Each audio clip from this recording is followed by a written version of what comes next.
Chers amis du Club des Hommes en Noir, très heureux de vous retrouver. Pour rappel, l'émission que vous allez voir est un extrait seulement de l'intégralité du Club des Hommes en Noir. Si vous voulez profiter vraiment de nos émissions et des échanges qui sont présents, eh bien, allez sur notre chaîne YouTube, la chaîne YouTube de l'Homme Nouveau, cliquez sur le bouton rejoindre et puis profitez en avant-première, en priorité de la diffusion de l'intégralité de ces émissions. Sinon, vous pouvez également aller sur le site de l'Homme Nouveau, renseigner votre adresse courriel pour être prévenu de la diffusion de ces émissions du Club des Hommes en Noir.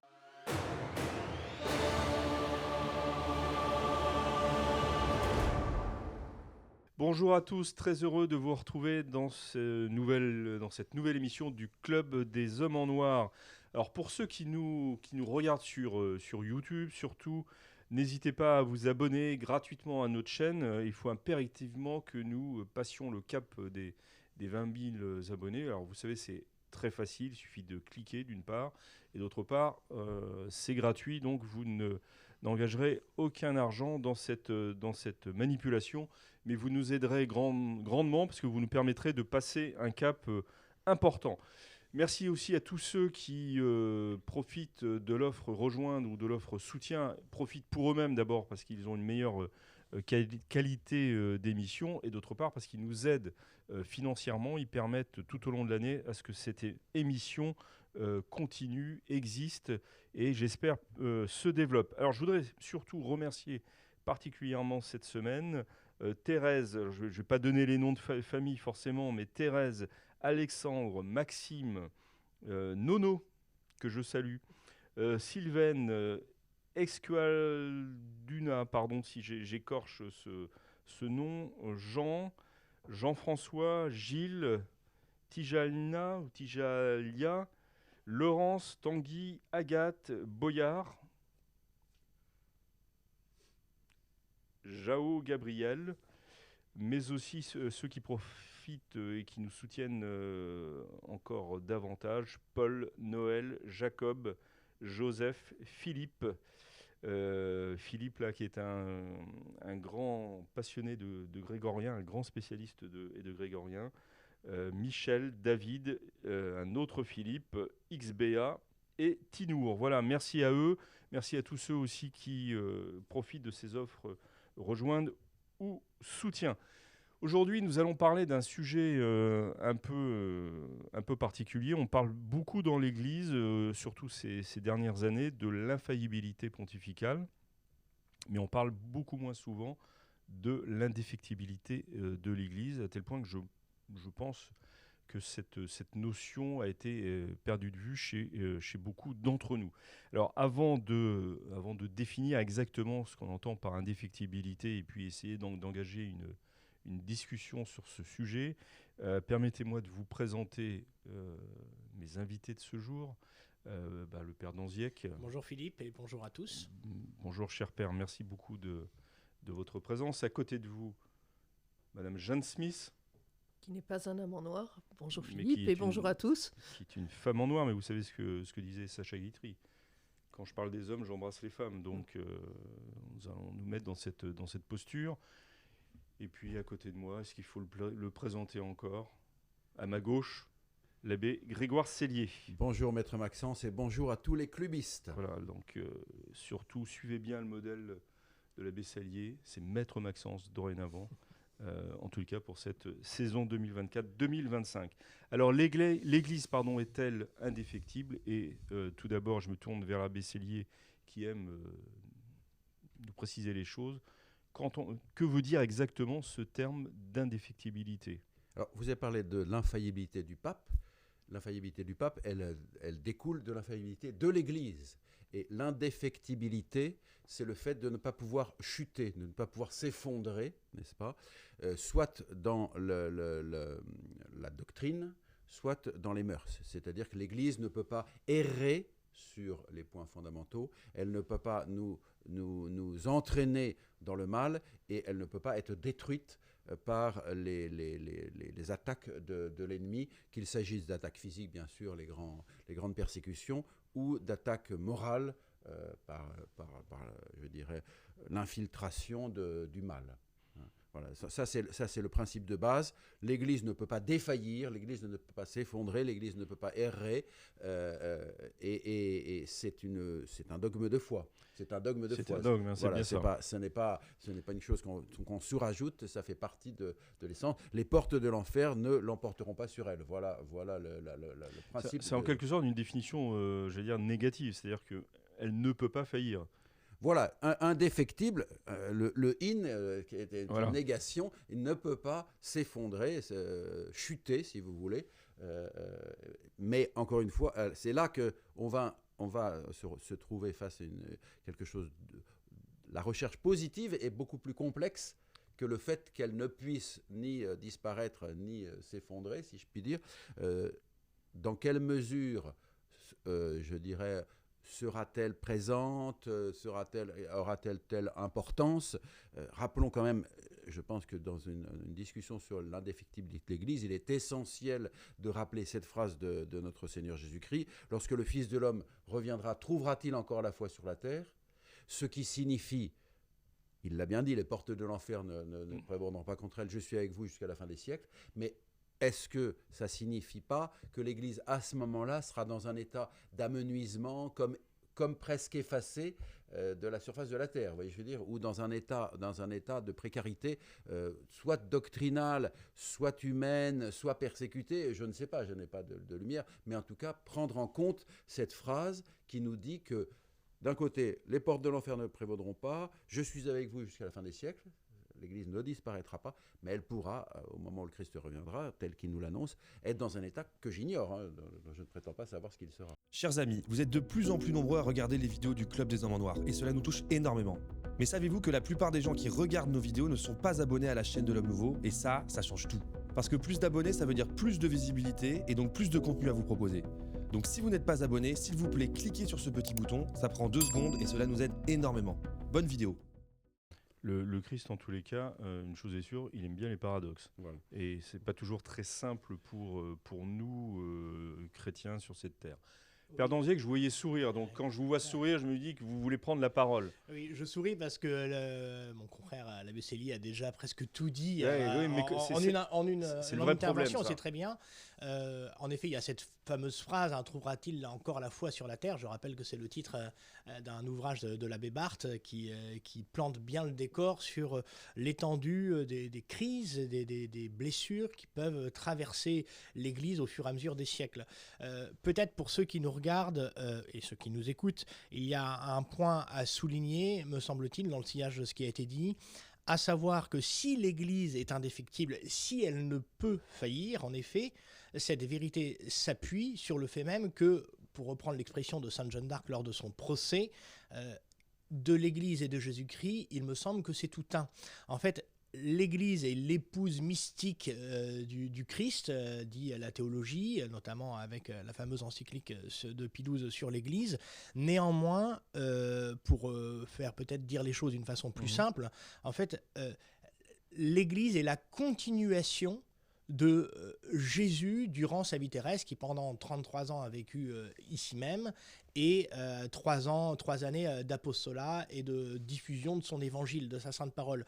Et cette identification de Jésus-Christ et de l'Église, on la trouve évidemment dans les Écritures. Il y a notamment dans l'Épître aux Hébreux, on peut lire « Jésus-Christ était hier, il est aujourd'hui, et il sera de même dans tous les siècles. » Il sera de même dans tous les siècles, par l'Église. On lit encore « Vous avez été édifiés sur le fondement des apôtres et des prophètes, le Christ Jésus étant lui-même la pierre angulaire. » Donc là, c'est dans l'Épître aux Éphésiens. L'Église, son assurance, la certitude qu'elle nous offre à nous-mêmes qui sommes pèlerins d'ici-bas, fragiles, changeants, son assurance, elle l'attire dans le fait qu'elle est Jésus-Christ continué. Ce Bossuet aura cette jolie formule.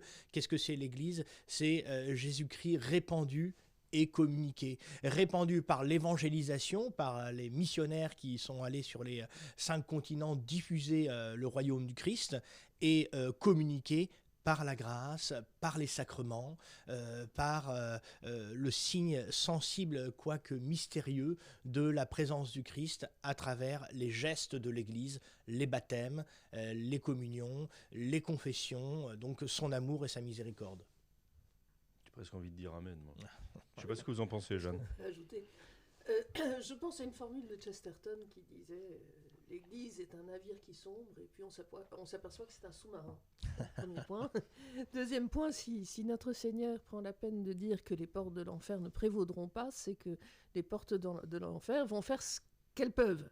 Et que donc il est normal que l'Église soit... Elles vont se déchaîner, Elles vont se déchaîner et il est normal que l'Église, comme le Christ, l'innocent, est l'objet de la haine de l'innocence, de la haine du bien, ce qui culmine évidemment au Golgotha. De même, l'Église, il est tout naturellement est atteinte par cette haine. Mais il y a une question que je me pose, c'est que on lit dans le catéchisme de l'Église catholique, de nouveau, celui des années 90, que l'Église suivra le Christ dans sa passion et dans sa mort, d'une certaine façon, pour ressusciter. Et on nous dit souvent cela en disant, vous voyez, l'Église aujourd'hui, abominable, avec ses crises, les abus... Enfin, elle est dans cette situation-là. Or, il me semble que le parallèle n'est pas juste, parce que le Christ, justement, est persécuté à cause de son innocence, à cause de sa divinité. Et l'Église, elle semble être en train d'accepter d'être maculée elle-même. Et donc, le parallèle me paraît un peu boiteux, mais j'ai peut-être tort là-dessus. Mais quand vous dites l'Église accepte d'être maculée elle-même, ça veut dire D'une certaine façon. Parce qu'elle accepte aujourd'hui, par exemple, de traiter front ouvert la question des abus, par exemple ? Non, parce qu'on s'aperçoit qu'il y a une crise énorme dans le sacerdoce, parce que ce qui nous vient de Rome est tout de même extrêmement choquant sur beaucoup de plans. On a l'impression d'une défaillance de l'Église qui n'est pas la même chose qu'un martyr de l'Église. Mais peut-être faut-il expliquer ça mieux. Voilà. Moi, je dirais d'abord que ce n'est pas l'Église qui défaille, mais les hommes d'Église. C'est bien entendu. Les hommes d'Église. L'Église est sans péché, mais elle n'est pas sans pécheur. Voilà. Pour la formule consacrée. Mais souvenons-nous de cette remarque du cardinal Consalvi à Napoléon. Napoléon disant, à un moment où les négociations sur le Concordat patinaient et qu'il n'obtenait pas ce qu'il voulait, parce qu'il ne pouvait pas l'obtenir, parce que c'est contraire au principe de la foi même, il dit au cardinal Consalvi, si c'est comme ça, je vais détruire l'Église. Et le cardinal Consalvi, avec un petit sourire, dit, Majesté, ça fait 2000 ans que nous, les curés, nous essayons, et que nous n'y avons pas réussi, vous n'y réussirez pas non plus. Donc effectivement, les hommes d'Église, qui peuvent être des clercs, et qui peuvent être des laïcs aussi, enfin tous ceux, les membres de l'Église... des clercs, seulement des clercs. Les membres de l'Église pêchent et entraînent d'autres dans le péché, et effectivement souillent le visage en soi immaculé de l'Église. Mais alors comment est-ce que vous expliquez ? Parce que l'Église, on en dresse un très beau portrait, elle est sainte, mais formée de pécheurs très bien, mais l'Église, elle vit, elle s'exprime à travers la médiation des hommes, des clercs, du magistère qui enseigne ou qui devrait enseigner, des prêtres qui nous donnent les sacrements, qui nous enseignent aussi, etc. Or, si ces prêtres, si ces hommes faillissent, ça rejaillit inévitablement sur l'Église. Il me semble, c'est en effet une très bonne remarque, mais il me semble que, si vous voulez, il y a déjà un premier point, c'est qu'évidemment, aujourd'hui, nous traversons une crise doctrinale, mais pas seulement d'ailleurs dans l'Église, en fait, même dans les fondements de la loi naturelle, il y a des doutes qui traversent l'humanité, et hélas, peut-être que ces doutes qui traversent l'humanité, ils sont eux-mêmes conséquents de doutes qui traversent les hommes d'Église. Quand je dis hommes d'Église, c'est-à-dire que il me semble qu'un des effets délétères en fait, de la situation actuelle, c'est le suivant. C'est que normalement, je l'ai dit tout à l'heure, l'Église est là pour offrir des certitudes aux hommes. Et aujourd'hui, les hommes d'Église peinent à être certains, à être assurés de ces certitudes. comme si il y avait... c'est pas seulement un manque d'audace, c'est qu'ils sont mal à l'aise avec l'idée que l'Église, épouse mystique du Christ, Jésus-Christ répandu et communiqué, pour reprendre l'expression de Bossuet que j'ai citée tout à l'heure, et bien que l'Église a vraiment cette capacité à offrir des certitudes, comme s'ils en doutent. Donc s'ils doutent de cette capacité à offrir des certitudes, eux-mêmes, ils vont avoir du mal à rassurer les gens. Voilà, ça c'est vraiment un point, je crois, capital. Néanmoins, aujourd'hui, pour rassurer peut-être ceux qui sont un peu troublés par cet empire de la confusion, on a tout de même dans ce que l'Église a toujours fait. On a dans ce qu'on appelle la tradition en fait, de l'Église, mais quand je dis tradition, c'est pas seulement la question liturgique, hein, c'est en fait le patrimoine littéraire des pères de l'Église, l'exemple des saints à travers les siècles. On a un socle commun, j'allais dire, d'assurance, d'exemples, donc de certitudes qui nous sont offerts pour maintenir notre conduite. Donc évidemment qu'aujourd'hui, il est peut-être moins évident pour le commun des gens de se dire « Ah bah l'Église est un roc inébranlable, je vais m'abriter dans ce refuge parce que ce refuge semble ouvert aux quatre vents, sa toiture percée de toutes parts, etc. » Néanmoins, ce refuge quand on étudie l'histoire de l'Église, il montre qu'il a fait l'épreuve, il a subi l'épreuve des temps avec une certaine assurance, enfin une certaine crédibilité, j'allais dire. Voilà. Chers amis, vous êtes en train de regarder le Club des Hommes en Noir. Je me permets juste de vous dire que saint Ambroise disait que nous ne serons pas jugés sur ce que nous aurons donné, mais sur ce que nous aurons gardé. Vous nous regardez ? Eh bien, ne gardez pas pour vous tout cela. Donnez-vous. Allez maintenant dans la description de la vidéo pour effectuer votre don. Un grand merci. Jeanne, vous vouliez ajouter peut-être quelque chose? Parce que sinon, je rebondis tout de suite sur... Non, juste le fait de dire qu'en effet, aujourd'hui, les laïcs sont étonnés, sont parfois scandalisés par cette confusion qui s'est installée, et qui s'est installée sans doute depuis plus longtemps que le pontificat du pape François. Mais il existe... je crois, une assez forte tentation d'aller voir ailleurs, de se dire, bon, ben, puisque c'est comme ça, c'est que l'Église n'est plus indéfectible. Et cela, ça me paraît très grave. Et je reprendrai un mot un peu familier. C'est Nathalie Trouillet, qui est une chasseuse de gnous, et qui dit, l'Église, quand elle a des vices graves, c'est quand même ma mère. Et donc, c'est le lien avec l'Église qui me semble ténue aujourd'hui pour beaucoup de laïcs et qui me semble à reconstruire indépendamment de la confusion qui y règne. Allez-y, Père Danziec, oui. Vous avez dit une expression excellente, Jeanne, vous avez dit la tentation d'aller voir ailleurs. Et moi, je voudrais dire à ceux qui ont cette tentation, c'est comme toutes les tentations, il ne faut pas plus que culpabiliser, il faut juste essayer de résister à cette tentation, et plus que de succomber à la tentation d'aller voir ailleurs, même s'il y a peut-être des raisons, encore une fois, affectives, psychologiques, d'aller voir ailleurs, plus que d'aller voir ailleurs, il faut aller voir encore plus dedans, dans le cœur de l'Église. Dans le cœur de l'Église, ma mère, je serai l'amour, disait Sainte Thérèse de l'Enfant Jésus. Donc, aller plonger davantage dans le cœur de cette Église, dont Nathalie Trouillet, vous l'avez dit, certaines fois dit, même quand elle dévisse grave, ça reste ma mère. Eh bien, c'est un peu comme dans nos histoires familiales. Certaines fois, il peut y avoir des tensions, des déchirures, des blessures. Peut-être la question, c'est de s'interroger, de savoir, est-ce qu'on peut remonter à la source, aux origines, en fait. Au tout départ, il y a eu un foyer uni et priant qui m'a mis au monde, et il y a eu un petit cocon d'amour qui m'a élevé, qui m'a permis d'être ce que je suis. C'est peut-être cela que je dois regarder plutôt que la dernière dispute, le dernier désaccord à table, aux vacances, lors des réunions familiales, etc. Ça ne veut pas dire qu'il faut évacuer les problèmes présents. Je dis juste que, encore une fois, il s'agit d'aller voir encore plus dedans, parce que l'Église, elle est indéfectible, elle ne peut faillir, parce que c'est Jésus-Christ, et que ce message, lui, c'est lui seul qu'il faut regarder. Plus que les messagers, qui d'ailleurs, certaines fois, tendent à déformer le message, c'est le message qu'il faut regarder. C'est vraiment ça. Et d'ailleurs, un prêtre, quand il monte en chair, j'en sais quelque chose, même si un prêtre défaille, même si un prêtre déraille, et évidemment que c'est pas souhaitable, ce qui comptera toujours, fondamentalement, au bout du bout, c'est ce qui est dit. Et saint Thomas d'Aquin insiste beaucoup là-dessus. Qu'importe qui le dit, ce qui est le plus important, c'est ce qui est dit. Voilà. Au regard de la raison résonante et du respect de l'intelligence qui nous a été donnée par Dieu.